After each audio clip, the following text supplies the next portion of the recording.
Hello hi नमस्कार सांग माने आज चल बनैबा गोटे सुपर क्यूट फ्लावर किचेन। सत कहबी मो चाबी तो सबु बेले घरे हजि जाए, तेणु भाविली ताहाकू मध्य टिके मेकअप करा जाओ।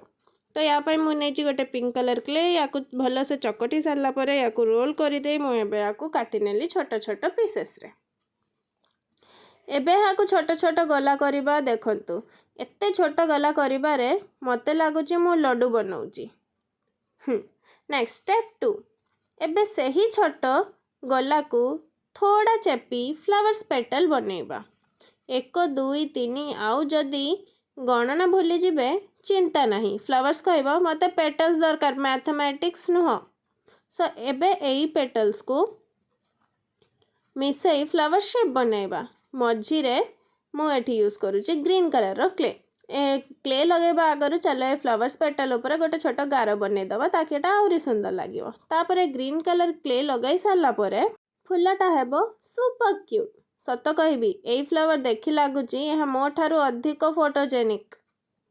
एबे स्टेप 4 एबे एक छोट होल करिबा जेउठी की चेन रिंग लागिवो तापरे लगाइबा की रिंग आउ बस आमर cute clay flower kitchen is ready. एबे मो चाबी है गला रेडी आउ मोर चाबी हजिबार चिंता भी गला कारण एते क्यूट किचेन देखी चोर भी भाबिबो एटा तो गोटे आर्टिस्ट रो किचेन हेथिबो। आउ जदि मोर ए वीडियो भल लागि थाए ताने प्लीज लाइक शेयर आउ सब्सक्राइब करबा को भूलिबे नहीं। पुणी आसीबी आउ एमिति फनी आर्ट वीडियो नहीं से पर्यंत रहिली। धन्यवाद। जय जगन्नाथ।